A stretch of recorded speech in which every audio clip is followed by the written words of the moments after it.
भारतीय कृषि से हर साल 130 करोड़ से ज्यादा नागरिकों का भरण पोषण होता है। लेकिन हमारे देश का ज्यादातर कृषि उत्पादन इस लक्ष्य से कहीं ज्यादा है। आजादी के बाद के दशकों में भारत दुनिया भर के खाद्यान्नों, सब्जियों और फलों के सबसे बड़े निर्यातकों में से एक बन गया है। न केवल भारत बल्कि पूरे विश्व के लिए महत्वपूर्ण जीवन निर्वाह साथ साथ दैनिक पसंदीदा खाद्य पदार्थों में से एक चावल का वैश्विक उत्पादन 50 करोड़ टन होता है, जिसमें से 12 करोड़ टन यानी लगभग 24% भारत में उगाया जाता है और भारत चावल का दूसरा सबसे बड़ा उत्पादक होने के साथ उपभोक्ता भी है। हमें दुनिया में चावल का सबसे बड़ा निर्यातक होने का गौरव हासिल है। ये उपलब्धि भारत के कुछ प्रमुख कृषि वैज्ञानिक और अनुसंधान संस्थानों जैसे कि IARI यानी भारतीय कृषि अनुसंधान संस्थान की निरंतर कोशिशों के कारण मिल पाई है। ये संस्थान चावल की ऐसी नई उच्च उपज देने वाली किस्मों को लगातार विकसित करने पर काम कर रहे हैं जो विभिन्न प्रकार की मिट्टी और जलवायु में पनप सकती है। विज्ञान से आत्मनिर्भर भारत के इस एपिसोड में हम IARI के परिसर का दौरा करेंगे।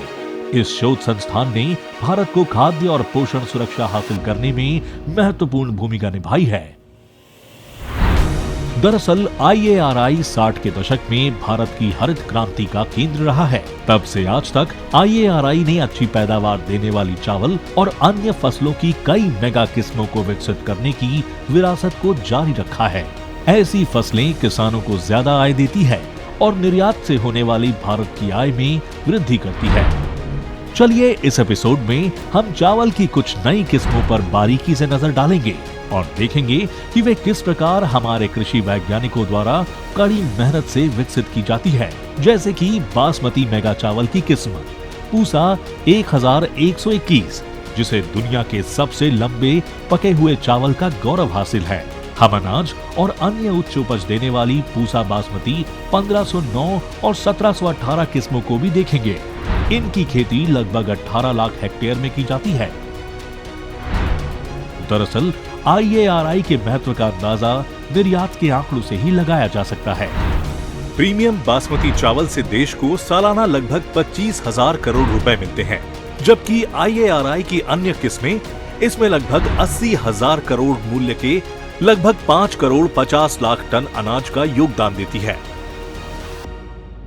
So there we have almost 20 new varieties of basmati rice have been. तो यहाँ बासमती चावल की लगभग 20 नई किस्में विकसित की गई हैं और मुझे यह कहना होगा कि भारत सालाना लगभग 30,000 करोड़ के बासमती चावल का निर्यात कर रहा है और यह सीधे बासमती चावल उगाने वाले किसानों को लाभान्वित कर रही है।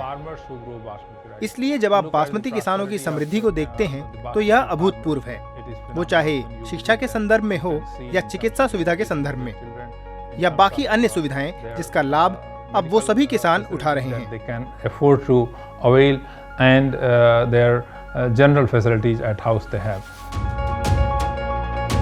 इसके अलावा और भी काफी कुछ देखिए विज्ञान से आत्मनिर्भर भारत के इस एपिसोड में केवल इंडिया साइंस पर।